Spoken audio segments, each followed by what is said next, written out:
जो है चंचल राम की सखी ने बताया कि आली दो राजकुमार बगिया में आए हैं, बड़े सुंदर हैं, मन को मोहने वाले हैं, जरा तुम्हीं को भी देख लो। तो पहले तो मैया सीता ने वरदान मांगा था मैया पार्वती से कि निज अनुरूप सुभग वर मांगा, अपने रूप के अनुसार पति मांगा था। मैया सीता कैसी थी?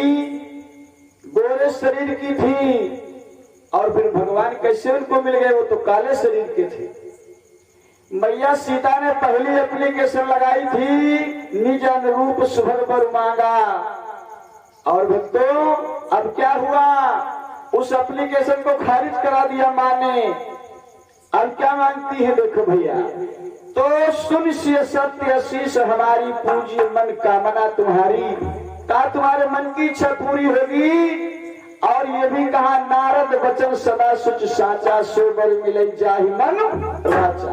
कहा नारद के वचन कभी झूठे नहीं होंगे, जो नारद बाबा ने तुम्हें उपदेश दिया था तुम्हें वही वर मिलेगा। तब बताया जब भगवान श्री राम को वाटिका में देखा तब सावरे वर की एप्लीकेशन लगाई। तो बाबा जी ने लिखा है कि बरु जाहि राजो मिलई सो बरु सहज सुंदर सावरो। अब कैसा वर मैया ने पास किया? सावरे वर के लिए। तो भक्तों क्या हुआ? आज पुष्प वाटिका में मैया सीता और भगवान श्री राम का मिलन हुआ। एक बात और ध्यान रखना लोगों, अगर सीता से भगवान श्री राम नहीं मिल पाते तो धनुष भोले बाबा का नहीं टूटता राम से। क्योंकि मैंने बताया था मैया सीता आदिशक्ति थी और आदिशक्ति के बिना ब्रह्म अधूरा था, तो कैसे टूट जाता? और ये भी भगवान ने मन में विचार किया कि देखो जिस दिन से साकेत लोक से भगवान धरती पर आए थे उस दिन से मैया का वियोग हुआ था। कहा था निजपुर बिछड़ गए हम जब से मिले परस्पर नाही तवते। तो भैया आओ थोड़ा कथा आगे ले चलते हैं। आज जब पुष्प वाटिका में भगवान श्री राम मैया सीता का मिलन हो जाता है, उसके बाद में इधर भगवान श्री राम और सीता एक दूसरे को परस्पर देखते हैं, जैसे चंद्रमा को चकोर देखता है। इसी प्रकार से सज्जनों मैया सीता जो है क्या करती हैं? कि लोचन मगिरा मयूर आनी,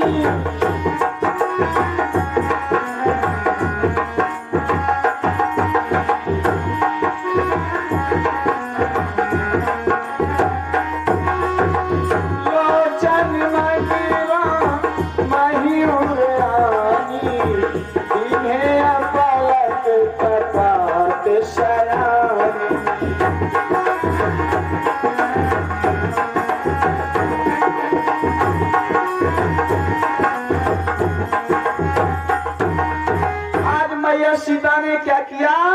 लोचन मगे राम हिउरयानी और दीन है पलक कपाट शयानी। मैया सीता ने आंखों के रास्ते से यानी आंखों के चक्रोट से ले जाके भगवान को दिल में बसा लिया और आंखें बंद कर ली। बाबा जी लिखते हैं लोचन मग राम हिउरयानी और दीन है पलक कपाट शयानी। तब क्या हुआ? तो जब सिया सखी न प्रेम बस जानी, सखी कछु मन सखी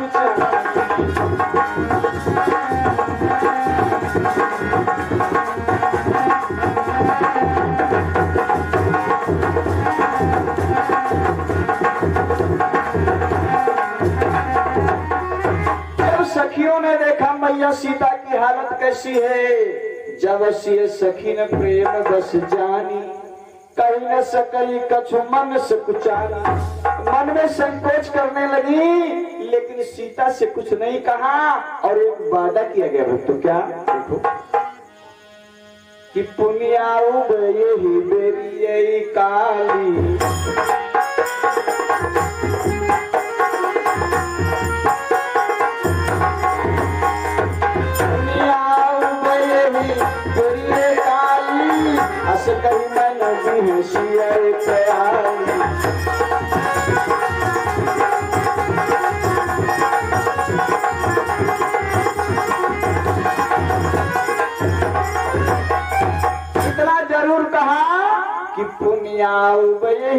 बेटिया काली अवश्य कही मन बिहसी एक आली। कहा कि कल इसी समय में फिर आऊंगी मैं गिरिजा पूजन करने के लिए। ऐसा कहकर एक सखी हंसने लगी मैया सीता से।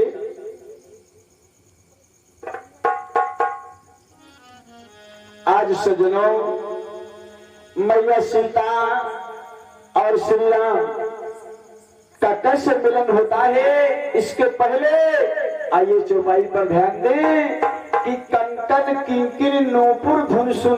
कहा कि लखन सन राम हृदय गुनी मानव मदन दुंदुबी दीनी मनसा विश्व विजय के कीनी। कहा लक्ष्मण आज हमारे मन पे विश्वास नहीं होता है। भगवान ने क्या कहा लोग कि मोहियति से प्रतीति मन के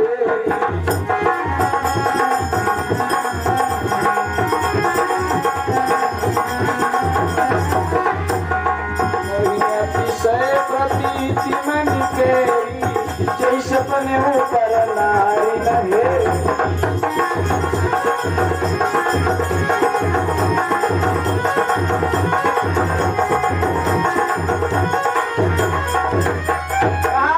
लक्ष्मण मुझे मेरे मन पर इतना बड़ा विश्वास है, मैंने सपन में पर नारी को कभी नहीं देखा।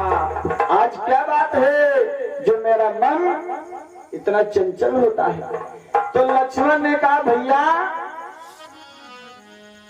हो सकता है कोई अपना ही हो जिसको देख करके ऐसा मन जो है चंचल होता है। आज सज्जनों इस प्रकार से भैया लक्ष्मण श्री राम की बात होती थी तो भैया श्री राम और लक्ष्मण ने कहा चलो भैया काफी समय हो गया है, गुरुदेव जी पूजा करने के लिए पुष्प का इंतजार करते हो। तो लेकर के दोनों राजकुमार जब फूल आते हैं तो भक्तों इधर क्या हुआ कि सुमन पाई मुनि पूजा की।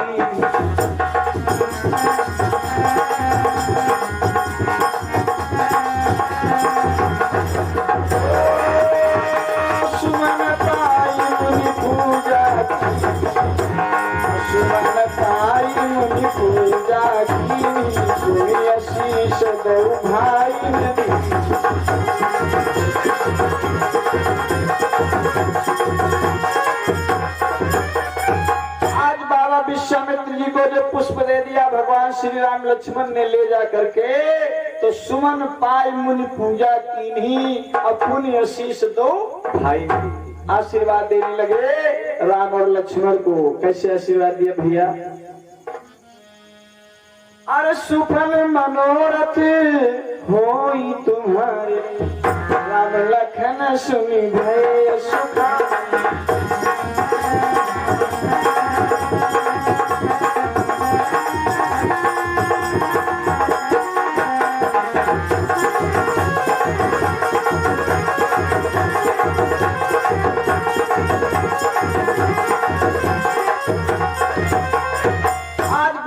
आशीर्वाद दे दिया कि सुफल मनोरथ होई तुम्हारे राम लखन सुनि भय सुखारे। कहा बेटा तुम्हारे मनोरथ जो है मन की इच्छा है अवश्य पूरी हो, ये हमारा आशीर्वाद है।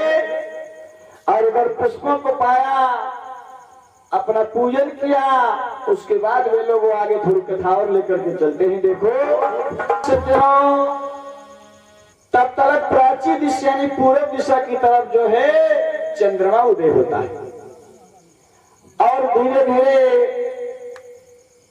जो है सारा दिन व्यतीत होने के बाद पूर्व दिशा में चंद्रमा उदय होता है, जिसको देख करके भगवान श्री राम लक्ष्मण आपस में बात करते हैं। फिर गुरुदेव की सेवा करते हुए रात्रि व्यतीत होती है, प्रातः काल होता है। फिर भक्तों आगे देखो क्या हुआ। आओ भैया आज क्या होता है, विश्वामित्र महाराज को राम लक्ष्मण समेत जनक महाराज अपने महल में एक सुंदर स्थान दिया रहने का, सेवा करते हुए। और फिर क्या किया, विश्वामित्र महाराज को ले जाकर के राम लक्ष्मण समेत अपने महल में निवास दिया। और सवेरे सजनों क्या होता है ये तो आप लोग जानते हो विश्वामित्र महाराज राम लक्ष्मण को लेकर के किस काम के लिए गए थे? वहां सीता का स्वयंवर होना था। और एक बात बताए, स्वयंवर का नाम आया, ये स्वयंवर नहीं था। स्वयंवर का अर्थ होता है जिस वर को अपनी मर्जी से कन्या वरण करे, उसको स्वयंवर कहते हैं। इसमें एक शर्त लगी थी कि जो धनुष को तोड़ेगा उसी के साथ सीता का नाता जोड़ेगा। तो ये शर्त वर था, शर्त वर, स्वयंवर नहीं था, शर्त वर। देखो क्या हुआ, आज सज्जनों उस स्वयंवर में राम लक्ष्मण को लेकर के विश्वामित्र महाराज पहुंचे। तो जब वहां पहुंचे हैं तो क्या देखते हैं, महाराज जनक के यहाँ न जाने कितने राजा इकट्ठा थे भक्तों उस सत्वर में। और शर्त क्या थी, जनक महाराज की आप लोग तो रोज टीवी देखते हो, देखो भैया कि दीप दीप के भूपति नाना अवाए सुनी हम जो पंठाना। महाराज जनक के यहाँ स्वयंवर में सीता के देश देश के राजा आए थे। देव धनुज धरि मनुज शरीरा विपुल वीर आए रणधीरा। देवता दानव यक्ष गंधर्व मनुष्य का शरीर धर करके आए थे। और ऐसा नहीं, जनक महाराज के यहाँ बहुत बड़ी भीड़ लगी थी क्योंकि स्वयंवर था। देश देशांतर के राजा आए थे उस स्वयंवर के अंदर लोगों। लेकिन वहां पर एक शर्त रखी थी। स्वयंवर का मतलब होता है जिस वर को कन्या अपनी मर्जी से वर्ण करे उसको स्वयंवर कहते हैं। और जिसमें कोई शर्त लगी हो वो शर्त वर होता है, स्वयंवर नहीं होता है। कहने स्वयंवर अलग की बात है। तो देखो बच्चों क्या हुआ, जनक के महाराज के यहाँ तुम सभी लोग जानते हो एक समय की बात थी, मैया सीता जो भोले बाबा का पिनाक रखा हुआ था, जो भोले बाबा का धनुष जनक महाराज के यहाँ आया था। तो एक दिन मैया सीता ने क्या किया, एक हाथ से धनुष को उठा करके उसके नीचे लिपाई कर दी थी। तो जनक महाराज ने देखा कि हमारी सीता, उनको अचंभा हुआ कि भाई जो भोले बाबा का इतना विशाल धनुष है इसके नीचे गोबर से लिपाई हुई है। तो जनक महाराज ने उसी दिन प्रण किया था। लोगों क्या प्रण किया था सब लोग जानते हो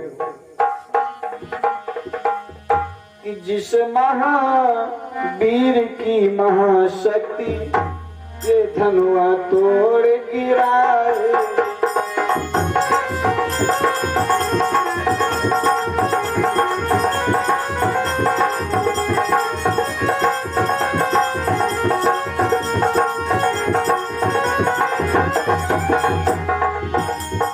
महावीर की महाशक्ति धनुआ तोड़ गिराए।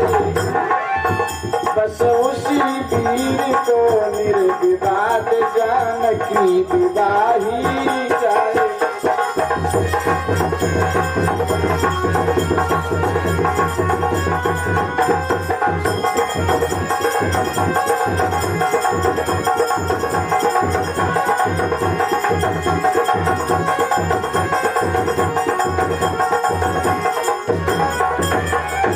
जनक महाराज ने उसी दिन ये प्रण किया, जिस महावीर की महाशक्ति धनुआ तोड़ गिराएगी बस उसी वीर को निर्विवाद जानकी विवाही जाएगी।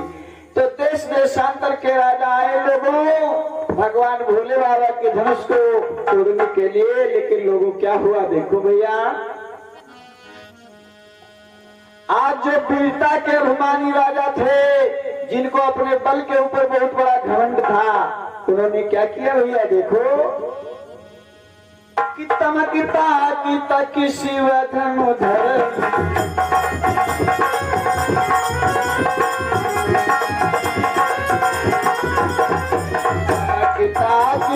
शिव धनुधरणी उठे न कोटि भांति बल कर।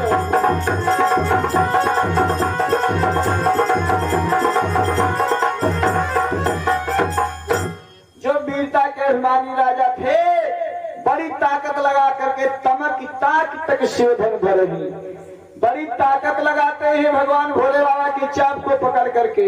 तमक ताक तक शिव धनु धरही और उठे न कोटि भांति बल करही। और भैया देखो क्या हुआ कि जिनके कछ विचार मन में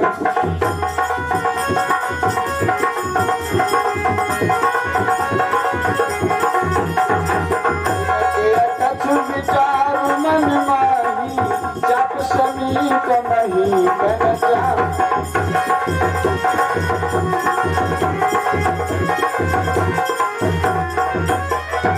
कुछ ऐसे राजा थे जिनके मन में कुछ विचार आता था तो वो भोले बाबा की धनुष की परिक्रमा कर लेते थे, लेकिन उसमें हाथ नहीं लगाते थे लोग। और क्या है देखो कहां तक हम तुम्हें बताएं लोगों कि तमक धरई धनु मूढ़ चलई न उठई लजाई मनो पाही बहु बाहु बलु अधिक अधिक बलुआ।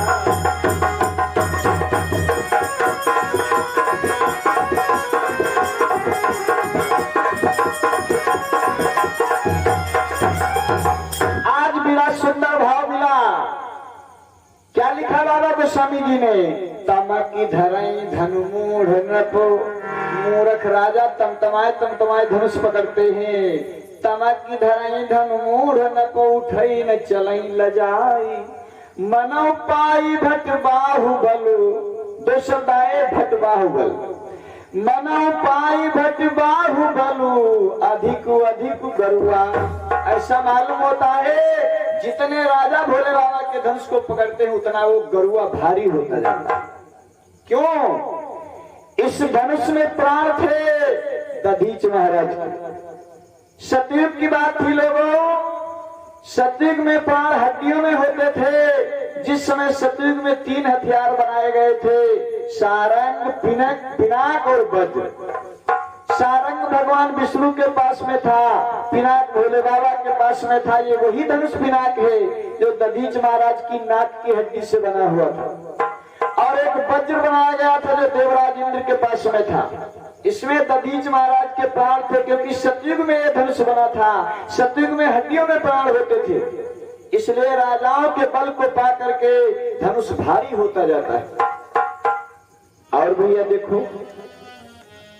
बाबा जी लिख रहे हैं कि भूप सहस 10 एक ही बारा लगे उठावन तरही न तारा।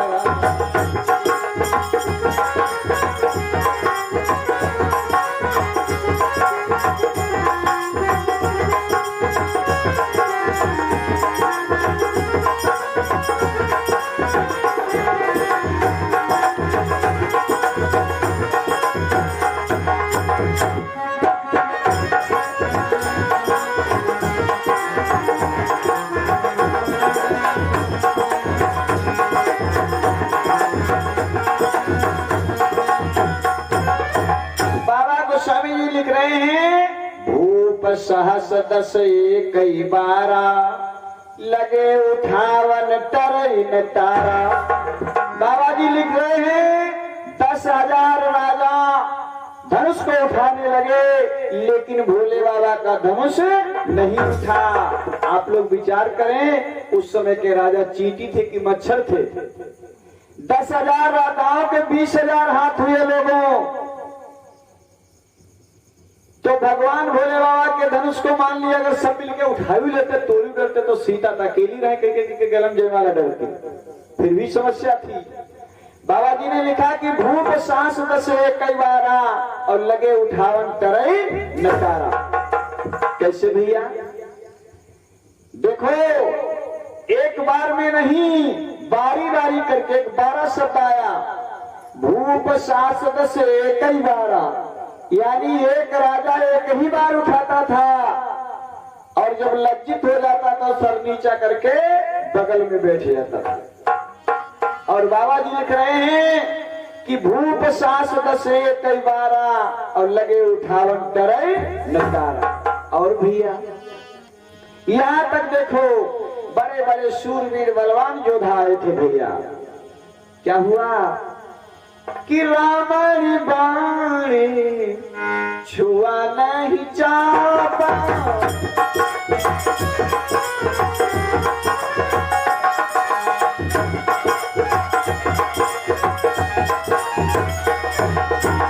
रावण बाणी छुआ नहीं चापा, मारे सकल भूप करिता।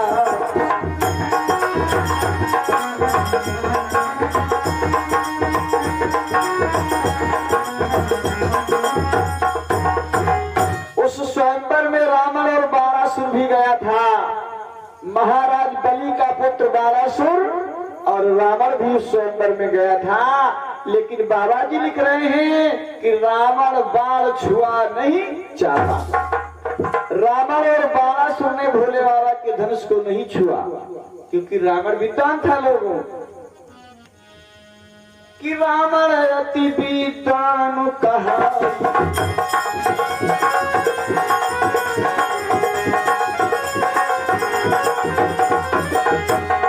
रावण अति विद्वान कहाई, धनुष समीप गयो निराई।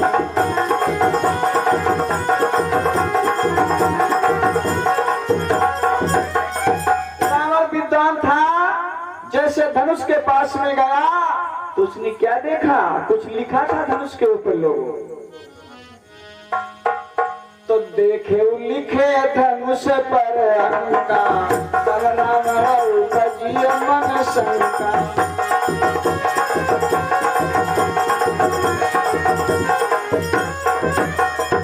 जैसे भोले बाबा के धनुष के पास में गया दशानन, तो लोगों धनुष के ऊपर कुछ लिखा हुआ था।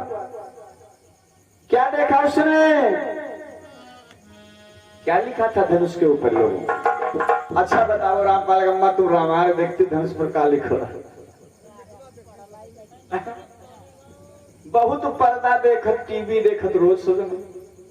तो देखो रावण जो है, जिस समय भोले बाबा के धनुष को देखा तो उस पर लिखा था बस, तो क्या देखो विचार करेंगे। 3 शब्द लिखे थे धनुष के ऊपर। पहला क्या लिखा था कि जो भोले बाबा के धनुष को तोड़ेगा उसकी नारी का हरण हो जाएगा।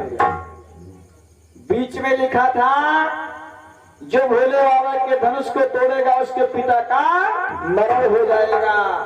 और नीचे लिखा था जो भोले बाबा के धनुष को तोड़ेगा उसे वनवास जाना पड़ेगा। तो रावण इतना विद्वान था, उसने कहा झंझट में क्यों पड़े, क्या जरूरत हमें धनुष तोड़ने की। इसीलिए बाबा जी लिखते हैं भैया कि देखे लिखे धनुष पर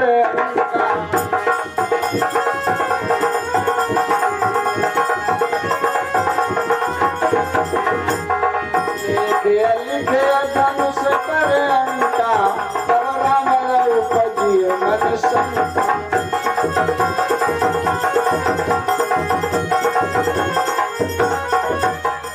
उसको शंका हो गई, इसीलिए बाबा जी ने दूसरी चौपाई लिख दी भक्तों कि रावण बाण छुआ नहीं चाहता और हारे सकल भूप करी।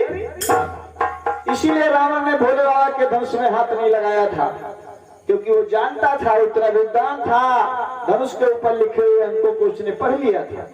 और भैया देखो धीरे धीरे जो है सभी राजा बारी बारी करके धनुष को उठाते हैं, लेकिन वो भोले बाबा का धनुष किसी राजा से हिलता नहीं। उठना तो बड़ी बात, जब लोगों हिला नहीं तब क्या हुआ, जनक महाराज को क्रोध आ गया।